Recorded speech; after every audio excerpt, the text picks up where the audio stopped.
So depending on how you interpret things, Luffy either is the sun god or he just has the powers of the sun god. You can argue that those two things are one and the same, but I think there's a bit more to it than that, since if we go along with the train of thought that there was once an actual deity in the One Piece world who was the original sun god, not Joyboy to clarify, since it's been confirmed those two are two separate entities, Joyboy and Nika, then this would mean that Luffy only has the powers of the original, not the original himself, so he's not a reincarnation or anything. And on the other side, if the sun god didn't exist but instead was a myth or a concept like, say, Greek or Norse mythology, then you could say that Luffy is the actual sun god, since devil fruits are born out of desire, so someone long ago wanted to be the sun god and that gave life to the fruit, with those full abilities a complete likeness to the concept, which makes Luffy the actual sun god, since through Luffy using this devil fruit it would make the sun god more real than it has ever been, more real than just a myth.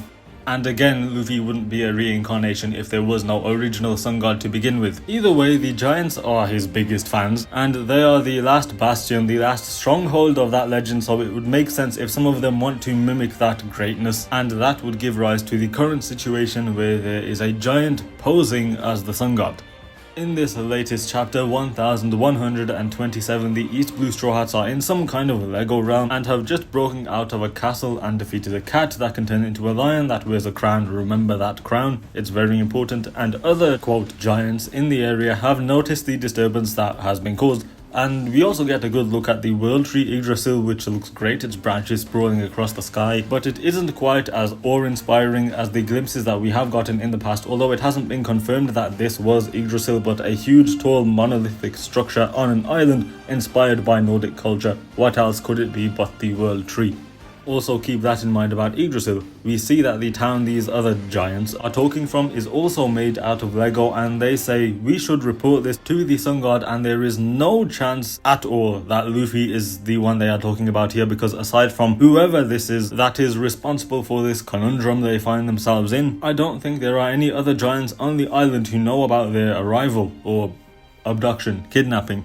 And for an incident that is actively playing out and according to these giants puts the entire country at risk, I'm not under the impression that this warrior nation of giants would go to an idol or shrine and report it to some kind of statue, rather than just going out to deal with it themselves, because they didn't even wait for Luffy to get to Elbaf at his own pace, they went out to get him. And it's not completely clear, but the giants don't exactly look giant next to these houses, but that could just be the houses also being giant sized and perspective and all that, so that would make sense. But there's also these giants next to these giant bees, these stingmores, which again could just be perspective, but we also see one next to Nami which doesn't look any bigger than the ones previously. And to add to that, they bring up the ear god. Why the heck would Elbaf have a god devoted to ears? That's like saying that there was a Roman god of doorways. Wait. Anyway, the giants are not worshipping ears, and what is one idea that could link all of these weird and oddly specific points of interest? They are not in Elbaf at all. Well, they are technically. They have been taken to the island known as Warland and are supposedly in the village or settlement called Elbaf, but they haven't experienced any of it because they are actually in a diorama or miniature of the village that is inhabited by humans who are pretending to be giant folk. Now, this doesn't seem like something a regular person would do, so what's the deal? They have all been forced into this predicament by the giant masquerading as the sun god, who has created this playset and rules over it. So in essence, it's kind of similar to that initial theory about where Nami was from the end of chapter 1126 when she first woke up in the Lego castle. I still don't think we know who the voice was that was calling her, but the idea was that she was in some sort of giant dollhouse or something of the sort, and that isn't too far from the speculation in this video, so this way the Lego built village and castle would make sense, the giant bees would make sense, and the ear god aka an Elbaf rabbit would fit as well. This imposter giant might have just put it there and decreed it's now an ear god. On top of that, it also explains why the cat and the hedgehog are so big compared to the castle. You know, if the cat was put next to those Lego houses we saw earlier in that village, it would dwarf the people there, which wouldn't make much sense if they were giants. And that would explain Yggdrasil's albeit detailed but underwhelming appearance, because it's not the real world tree. Again, even if perspective does play a role here, it does seem like it's small, it's not big enough next to these houses. And the reason behind these people thinking about reporting to the sun god is that a giant with a god complex would probably take great issue with anything going wrong within their make-believe play world, and that's probably been beaten into these people on previous occasions, because I don't think this giant would be the most benevolent ruler. And as for who this great pretender is, it seems like there is no other candidate for me other than the prince of the giants, Loki. Although this does put a bit of a dent in the idea that I have that Loki isn't a bad guy, since in this entire video I've painted this imposter sun god as some sort of tyrannical ruler over this playset. Another point could be that we haven't even been given a large overview, like a big establishing shot of the country, and they can't do that for a diorama, that's why. Anyway, I still think Loki will be misunderstood. Maybe he doesn't understand to a full extent what he's doing, like the impact of his actions. But as far as we know, there's no other giant who would be capable of all of this. Not that we know what Loki can do, but I mean, it's Loki. If he isn't full of mischief, tricks and illusions, then what are we even doing here? And the main piece of evidence for this is the 3-point crown that the cat is wearing in this chapter. There's the idea floating around that this cat ate the lion fruit, which is why he is able to transform, which is plausible, but I don't think so. The first look that we get of Loki in Whole Cake Island is him wearing a 3-point crown, so the theory goes that Loki was manipulating this cat.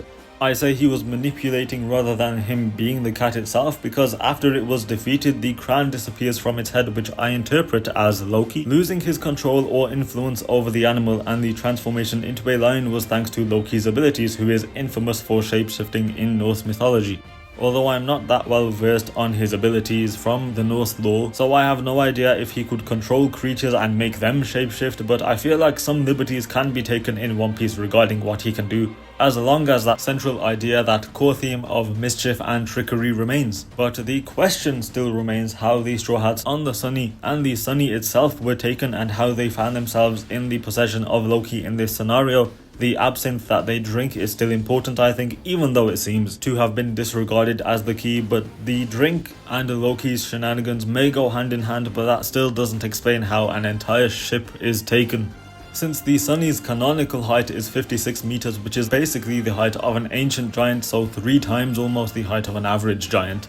So there is no way it's fitting into this little miniature that Loki has made. So the ship still isn't accounted for, as well as Chopper, whose whereabouts are still unknown. I do worry for Chopper, because if he was to go Monster Point in Elbaf, they might mistake him for just a native animal and try to kill him to eat him. So good luck to Chopper. And another thing is that whoever is behind all of this must know who Dory and Broggy are as the captains of the giant warrior pirates. I assume these two have a decent amount of sway and influence in Elbaf, at least amongst the village, which is another reason why I think it has to be Loki, who would be a giant of even greater standing than those two, rather than it being a common giant, unless some village giant has gone rogue or something.